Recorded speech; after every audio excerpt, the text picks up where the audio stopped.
Bonsoir mesdames, messieurs et bienvenue à cette édition de grand format de l'actualité sur Camnews 24 IDFM en direct de Garoua. À la une ce soir, infrastructure routière, le pont sur le fleuve Logone inauguré. Ces projets d'envergure financés par la Banque africaine de développement et l'Union européenne à hauteur de 74 milliards de francs CFA est un grand atout économique pour le Cameroun et le Tchad. Les détails de la cérémonie d'ouverture en ouverture de cette édition. Et en bas de ce journal, mesdames, messieurs, comme quasi habituellement à cette édition d'information, vous aurez droit à la revue de presse d'Icalo et Challenge Hebdo. Voilà pour le titre.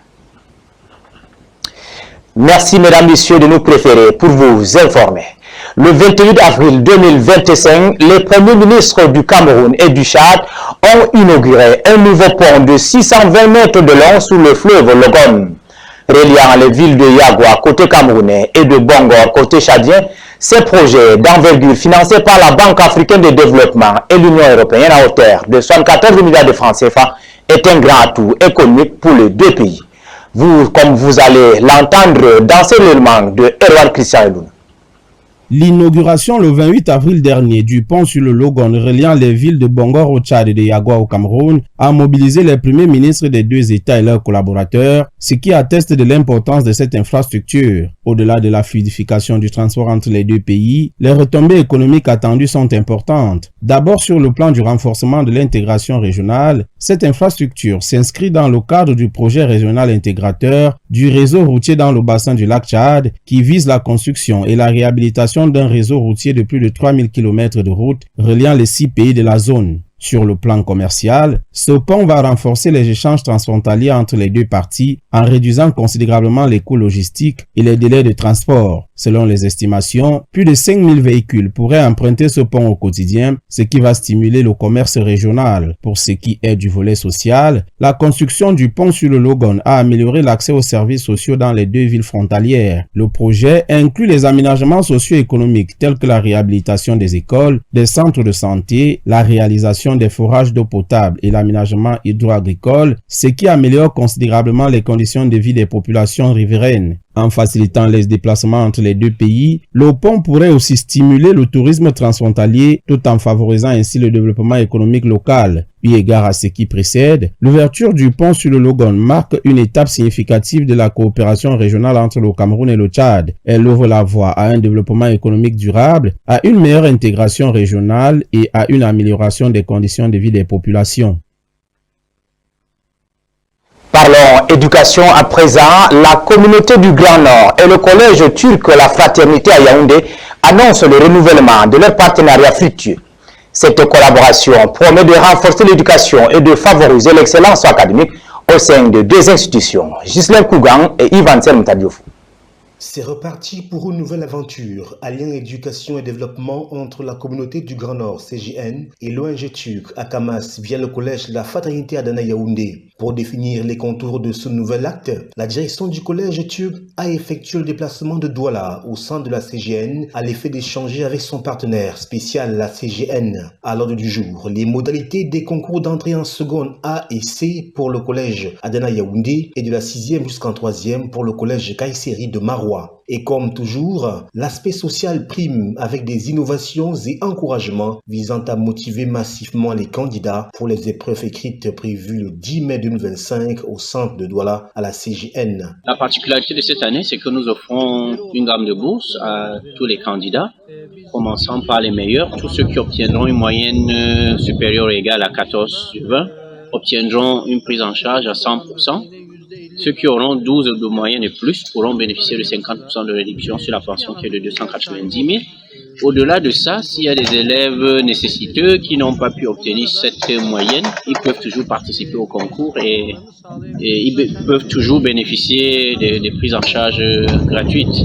Donc, et une autre particularité, c'est que cette année, nous recrutons exclusivement en classe de seconde et pour le collège Adana et en classe de 6e pour le collège Kayseri. Des mesures d'accompagnement pertinentes rendant raison de la prise en compte du contexte économique difficile dans lequel baignent les familles, surtout les plus démunis. Face à cette grosse bouffée d'oxygène, le président du bureau du comité directeur, l'honorable Majesté Abdoul Nasser, dira toute sa joie et le confort de la CGN et son superviseur général Dr Mohamedou Bayo Fadil Fadil dans l'engagement d'offrir une éducation de choix aux fils du Grand Nord et du Cameroun. Ce qui est à retenir ici, c'est que l'éducation est un élément important pour le développement au sein d'une société. Et nous remercions le superviseur général, le docteur Mamadou Bayrou Fadil, qui a fait de la jeunesse le fer de lance de la nation en les accordant son encadrement dans le cadre de l'éducation. Et ce cadre-là a été trouvé au sein du collège de la fraternité à Dana, Yaoundé, qui est efficace dans l'encadrement, dans l'enseignement et dans l'éducation de nos enfants. Il faut souligner que le partenariat entre la CGN et le collège turc, la fraternité Adana Yaoundé, connaît un succès digne d'être salué et magnifié avec quasiment une dizaine d'enfants ayant bénéficié des bourses et poursuivant leurs études en Turquie depuis quelques années déjà. Toutes choses qui participent de la vision du docteur Mamadou Bayrou Fadil, superviseur général de la CGN, pour qui investir dans la jeunesse, c'est préparer l'avenir. L'éducation étant la clé de voûte d'une jeunesse dynamique, responsable et qualifiée pour relever les défis du monde contemporain. Reparlons de la politique de l'import-substitution qui est en débat à Yaoundé. C'était bien évidemment dans le cadre de journées économiques et du management. Le séminaire stratégique tenu à cet effet visait à capaciter les acteurs des secteurs des mines, de l'énergie et de l'industrie en vue de l'implémentation de cette politique qui permettra au Cameroun d'atteindre son émergence économique. Plus de détails avec Edouard Christian Eluna, une fois de plus. Les importations sont en constante augmentation au Cameroun et ont culminé à 1491,4 milliards de francs CFA au troisième trimestre 2023. Cette augmentation a accru de 545,5 milliards de francs CFA le déficit de la balance commerciale du pays dans un contexte où l'import-substitution est de mise. Pour inverser la tendance, les journées économiques et du management vont élaborer une feuille de route qui balisera et renforcera la politique de l'import-substitution au Cameroun. J'ai mis l'accent sur l'industrie, les mines, l'énergie, parce que c'est d'abord des secteurs hautement stratégiques. Donc on voudrait aujourd'hui que pour tous ces secteurs-là qui sont stratégiques aujourd'hui, il faudrait qu'on retrouve les Camerounais. Donc il faut une camerounisation des cadres et du personnel technique. Donc c'est à travers ce forum, donc c'est pour attirer l'attention des décideurs, des patrons d'industrie qu'aujourd'hui le Cameroun doit jouir de ce patriotisme économique et même de cette souveraineté économique. Pour atteindre une croissance exponentielle dans les prochaines décennies, le gouvernement camerounais mise sur les secteurs des finances, de l'eau et de l'énergie, de l'entrepreneuriat, des mines, des télécommunications, etc. Des secteurs dans lesquels ces journées économiques et du management vont s'attarder dans le but de l'atteinte de la souveraineté économique du pays. Ce séminaire est un hommage à l'engagement du gouvernement à ne ménager aucun effort pour privilégier le partenariat public et privé, mais c'est également une exhortation de tous les acteurs de s'organiser et de prendre le taureau par les cornes pour faire face aux problèmes, aux difficultés auxquelles nous sommes confrontés. Prévu jusqu'au 23 avril prochain, cette première édition des journées économiques et du management accoucheront des résolutions, lesquelles renforceront la politique d'import-substitution en cours d'implémentation au Cameroun. Dans un contexte où le développement durable et l'équité sociale sont au cœur des préoccupations, le projet Biba Benue se distingue par son engagement envers les communautés locales. C'est lundi 28 avril 2025. Un moment historique s'est dessiné à Lagdo avec le lancement des compensations pour les personnes affectées par le projet. Reportage Boubacar Adam. De la parole aux actes, le projet Biba Benue réalise aujourd'hui un tournant décisif pour les personnes affectées par ces travaux. Ce lundi 28 avril 2025, le sous-préfet de l'arrondissement de Lagdo, El Hadj Moussa, accompagné des membres du projet, donne le coup d'envoi au paiement des compensations, qui marque une étape cruciale pour le bien-être des communautés locales. En présence des autorités traditionnelles et religieuses, cette cérémonie marque l'engagement ferme des instances gouvernementales à assurer une compensation juste et équitable pour les personnes touchées. Le projet Biba Benue n'est pas seulement une promesse, il se concrétise aujourd'hui à une démarche transparente et ordonnée. Les bénéficiaires réunis à l'Agence du Crédit du Sahel de Lagdo exprime un mélange d'espoir et de gratitude. Le chronogramme d'ordre de passage garantit que chacun sera servi à tour de rôle, assurant ainsi une distribution équitable des compensations. La satisfaction n'est pas d'abord au niveau de la compensation, c'est d'abord avec l'arrivée du projet. C'est le projet d'abord qui fait notre fierté, parce que c'est nous qui sommes les bénéficiaires du projet. La compensation, c'est pour un laps de temps, mais le projet, c'est durable. Et c'est nous qui allons bénéficier de ce projet, pour les avantages de ce projet. Donc, sincèrement parlant, nous remercions le Tout-Puissant d'abord, qui a fait en sorte que le président de la République met sa confiance sur notre localité et que la population de Languedoc soudée de tout cœur avec lui pour sa longévité. À partir d'aujourd'hui, le secteur de Gounougou et la zone 122 hectares seront les premiers à recevoir les compensations. Dans les jours à venir, les villages Bessoum, Dingale et Orodoukoudje, pour ne citer que cela, seront également pris en charge. Toute personne concernée doit se munir de sa carte nationale d'identité et du bon de paiement pour bénéficier de cette compensation. Lors d'une réunion d'information récente, le coordonnateur Mahamat Abibou a souligné l'importance de cette phase de compensation. Il dit, je cite, « Nous sommes engagés à respecter les conditions établies par le projet Viva Benue », a-t-il affirmé avec conviction, ce qui prouve la volonté d'une gestion rigoureuse et respectueuse des droits des bénéficiaires. Les premières distributions témoignent d'un mouvement fort pour ces familles qui voient leurs attentes enfin reconnues. Dema fotaniam sam be dala jon mukki amin go boro fotani amin nane do kugal man min don habda be man ya ta sam ne do taw ware walita amin do. Ce processus est non seulement une question financière, mais aussi un symbole de dignité et de reconnaissance des sacrifices consentis par la communauté. En effet, je commencerai par dire que c'est juste l'aboutissement d'une longue procédure qui avait démarré par une réunion d'information générale à toutes les personnes affectées par le projet. Réunion à laquelle le coordonnateur du projet Viva Benue avait publié un calendrier de passage des populations affectées par le projet. Le paiement des compensations est une stratégie importante pour les personnes affectées par les travaux du projet Viva Benue qui s'affirme aujourd'hui comme un acteur clé dans la transformation sociale et économique de la région du Nord. De la santé, dans ce journal, la ville de Meganga fait face à un manque criard de personnel spécialisé en santé publique, poussant la population à lancer un cri d'alarme. En réponse à cette situation préoccupante, le ministère de la Santé publique se mobilise sur le terrain pour apporter des solutions concrètes et améliorer l'accès aux soins. Roméo Benyalam.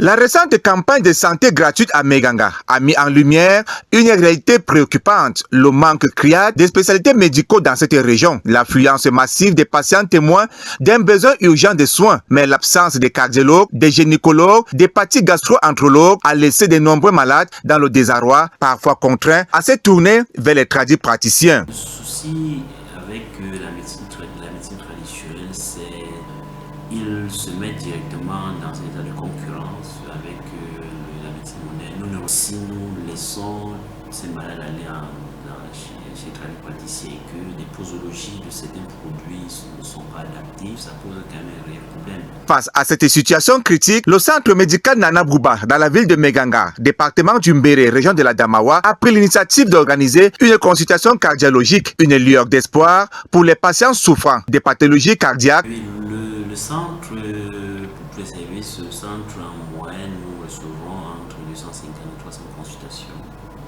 mensuelles, tous services confondus. Effectivement, nous recevons des médecins spécialistes, plus précisément, nous avons un médecin cardiologue qui vient en consultation ici une fois chaque 3 semaines, le médecin cardiologue. Également, nous avons un médecin gynécologue qui est aussi en consultation une fois chaque 3 semaines. Ils viennent sous forme de prestations. Les symptômes de cette carence en spécialité sont alarmantes. Les patients livrés à eux-mêmes, des diagnostics tardifs, des complications évitables, l'absence de gynécologues, par exemple, met en péril la santé des femmes, notamment les femmes enceintes. Le manque d'hépatie gastro-entérologue laisse des personnes souffrant de maladies digestives sans prise en charge adéquate. Maladie cardiovasculaire, comme son nom l'indique, C'est une maladie qui attaque le cœur et les vaisseaux. Les facteurs de risque, entre autres, nous avons la sédentarité, l'obésité. L'initiative du centre médical Nana Bouba est certes louable, mais elle ne saurait pallier à elle seule le manque de spécialités dans cette région. La mise en place d'une fréquence de réception pour les patients cardiaques est un pas dans la bonne direction, mais il reste encore beaucoup à faire. Donc, dans le cadre de la collaboration avec le centre de santé Nana Bouba, nous faisons des consultations présentement tous les 2 samedis chaque mois. Généralement, les cas que nous rencontrons plus fréquemment ici sont des cas d'hypertension artérielle et plus rarement des cas d'insuffisance cardiaque. La présence ici est bénéfique dans l'offre de cardiologie par cet hôpital est très bénéfique pour la population. Déjà, ça raccourcit le trajet pour avoir un cardiologue, mais surtout, ça permet à la population d'être dans leur environnement. L'analyse est sans appel. La présence des spécialistes est vitale dans l'Ombéré, voire dans toute la région. La satisfaction des patients lors de la consultation cardiologique en est la preuve. Mon père souffrait d'une insuffisance cardiaque. Et on souffrait de temps en temps pour aller résoudre son problème. Mais comme maintenant on constate qu'il y a un cardiologue ici, au niveau du Méganga, là ça nous soulage quand même. Et on est venu, on a trouvé la consultation était parfaite. Mais c'est que nous aimerions qu'il reste définitivement ici. Il est donc impératif que les autorités sanitaires prennent des mesures urgentes pour pallier ce manque criard et garantir des soins de santé de qualité de tous. Car il est temps d'agir pour que la santé ne soit plus un luxe dans le département du Mbéré et voire toute la région, mais un droit pour tous. Nous vous le disions à l'entame de cette édition d'information, mesdames, messieurs. Alors, c'est l'instant consacré à la revue de presse d'Icalo et Challenge Hebdo de ce 30 avril 2025 qui marque d'ailleurs le dernier jour du mois d'avril.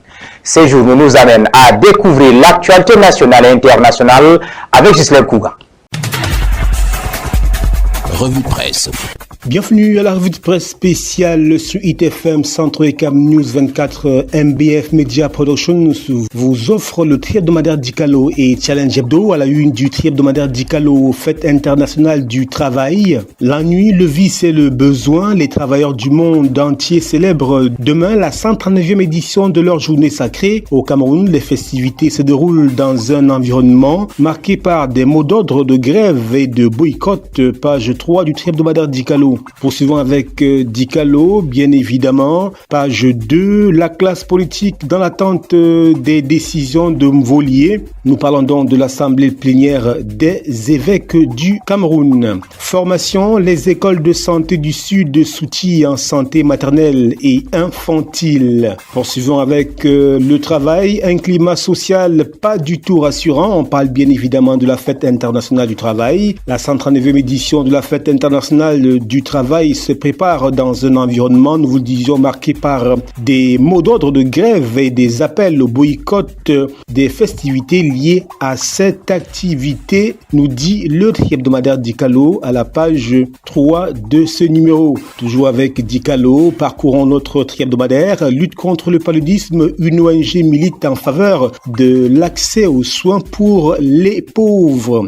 Page 4 à présent, sur population carcérale, le Cameroun enregistre de mauvais points. Nous fait-on savoir en petite une Kolofata, 16 millions de francs CFA pour la paix et l'éducation. Continuons à feuilleter Dicalo, trafic de stupéfiants, 30 kg de cocaïne saisie à l'aéroport de Douala, nous dit-on à la page 4. Direction page 5, opération école morte, le COREC appelle à une reprise stratégique des cours. Visite du Premier ministre dans la région de l'extrême nord, tapis rouge pour Joseph Diongouté dans le Mayo Sava. Sur le chemin du site de reconstruction de la section Mora-Tchakamari, le Premier ministre, chef du gouvernement, Dr Diongouté, a été accueilli dans le département du Mayo Sava par le Lamido de Mémé, près de Mora, ce 29 avril 2025. Les populations venues nombreuses mobilisées le long de l'itinéraire ont salué à travers la présence de leur invité spécial l'action déclaration du chef de l'État, son Excellence Paul Biya, nous dit bien le tri-hebdomadaire Dikalo à la page 6.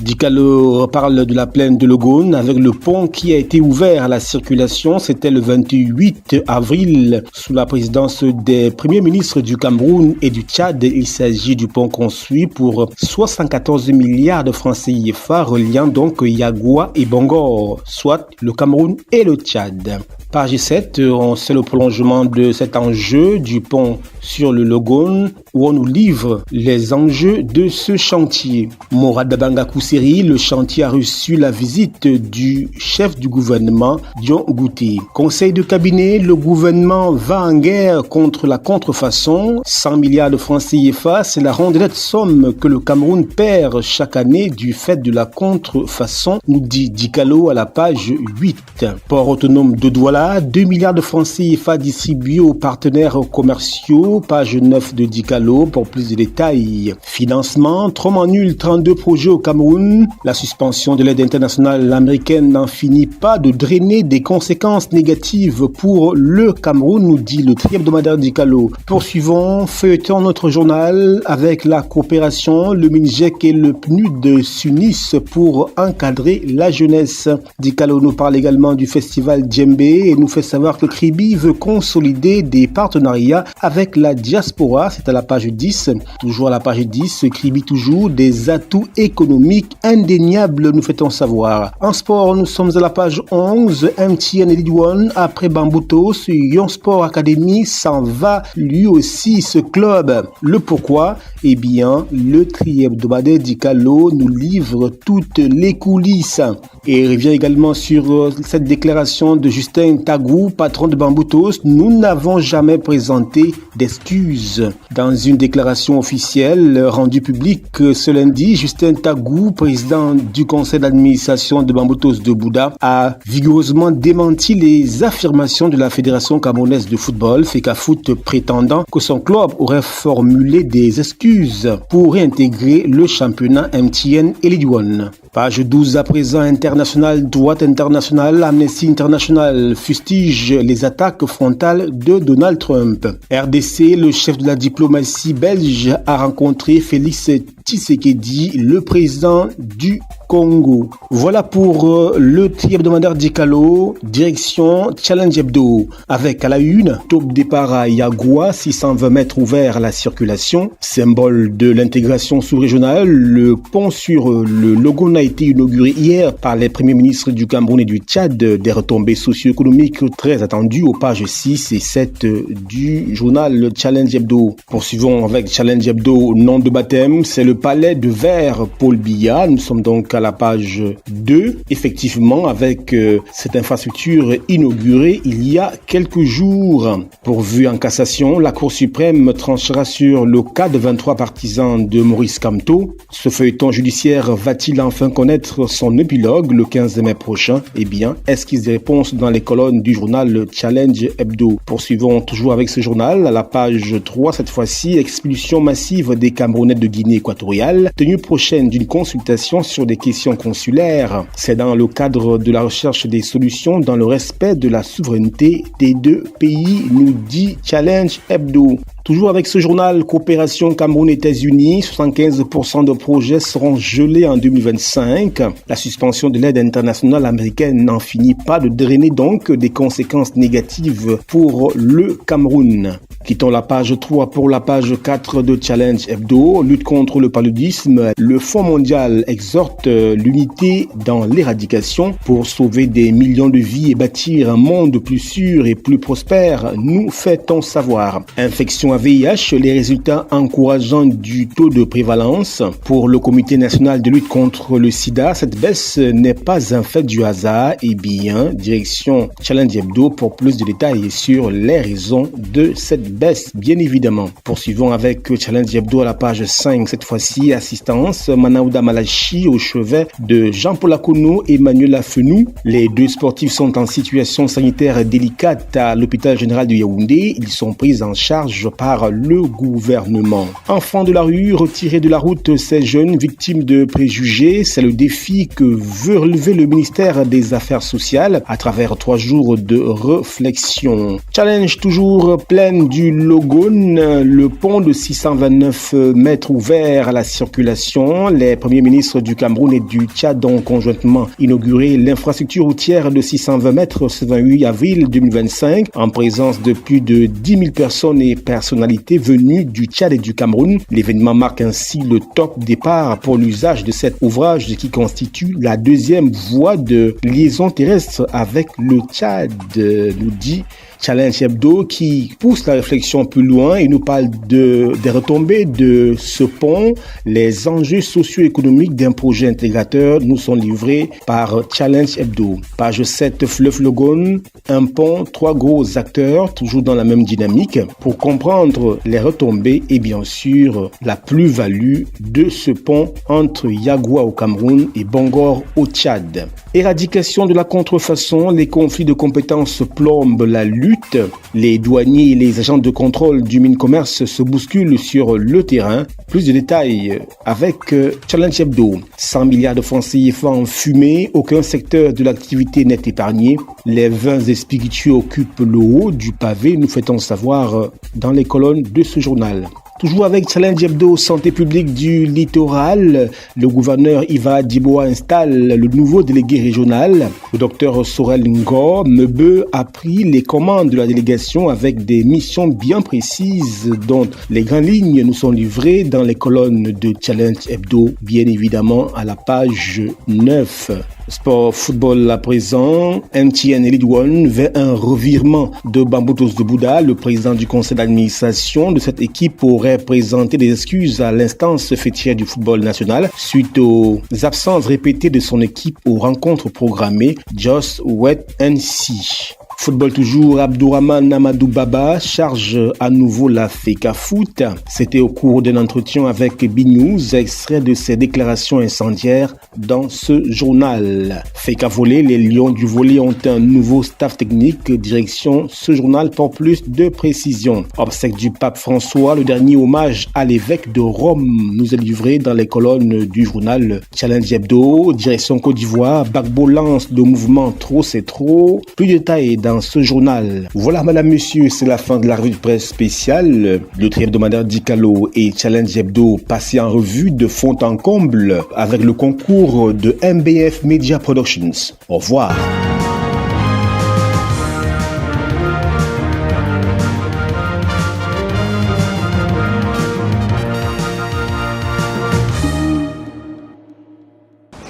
Qui ne risque rien, n'a rien. Mesdames, Messieurs, c'est avec ces citations que nous mettons un terme définitivement à cette édition d'information du 20h sur Camnews 24 IDFM en direct de Garoua.